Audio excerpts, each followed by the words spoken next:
Hello बच्चों, let's see this question. The question says that explain the process of gluconeogenesis. तो इस question में हमसे बोला है ग्लूकोनियोजेनेसिस का प्रोसेस एक्सप्लेन करने के लिए. तो इस क्वेश्चन में की कंसेप्ट हो जाएगा ग्लूकोनियोजेनेसिस. तो ग्लूकोनियोजेनेसिस का जो प्रोसेस होता है basically it is the opposite of glycolysis. यानी कि हमें पता है ग्लाइकोलाइसिस में हमें देखने के लिए मिलता है the conversion of glucose into pyruvate, right? Glucose into pyruvate. And gluconeogenesis में टोटली ऑपोजिट होता है, यानी कि पायरुवेट से ग्लूकोज बनने का ये प्रोसेस होता है. एंड ये मेनली हमें देखने के लिए मिलता है इन द लिवर. तो फर्स्ट स्टेप यहाँ पे हमें देखने के लिए मिलता है inside the mitochondria of the liver cells. यहाँ पे क्या होता है कि जो पायरुवेट है that is the end product of glycolysis. This pyruvate is converted into oxaloacetate in the presence of 1 ATP. Alright, and यहाँ पे जो एंजाइम यूज होता है that is pyruvate carboxylase.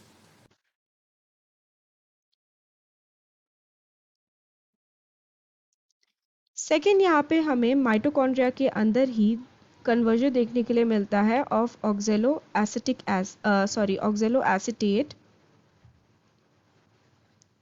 Into mallet.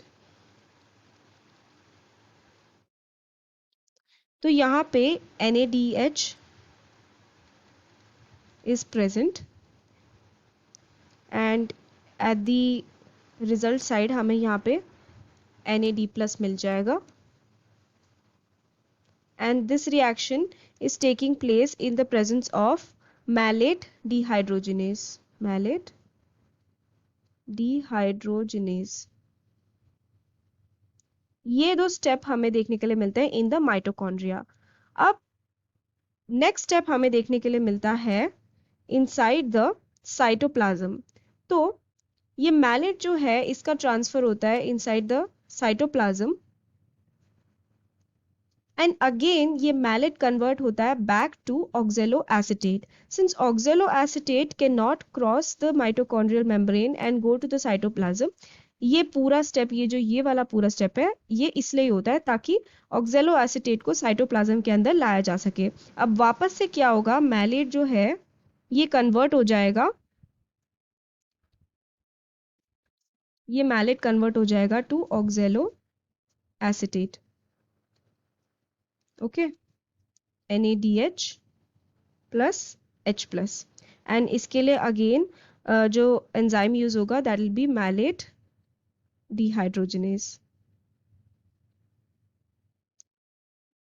अब यहाँ से ऑक्जेलोएसिटेट से जो पूरा साइकिल होगा ये सेम होगा एज इन ग्लाइकोलाइसिस. ठीक है, एंड देन फाइनल रिएक्शन जो होगा, जो थर्ड फाइनल रिएक्शन होता है जिसमें ग्लूकोज 6 फॉस्फेट कन्वर्ट होता है इनटू ग्लूकोज, वो वाला रिएक्शन डिफरेंट होगा. तो यहाँ पे ग्लूकोज 6 फॉस्फेट को कन्वर्ट करना है ग्लूकोज में एंड इसमें जो एंजाइम यूज होगा ये होगा glucose 6 phosphatase. Glucose 6 phosphatase and ये जो रिएक्शन होगा this will take place in the endoplasmic reticulum. तो क्या होता है कि जो ग्लाइकोलाइसिस का प्रोसेस होता है it is a reversible process except for 3 places. Okay, 3 places में इरिवर्सिबल होने के कारण हमको ग्लूकोनियोजेनेसिस वाला पाथवे लेना पड़ता है. ग्लूकोनियोजेनेसिस में हम क्या करते हैं, सबसे पहले यहाँ पे एज वी हैव सीन ऑक्सेलोएसिटेट को कन्वर्ट करते हैं मैलेट में ताकि वो साइटोप्लाज्म के अंदर आ सके.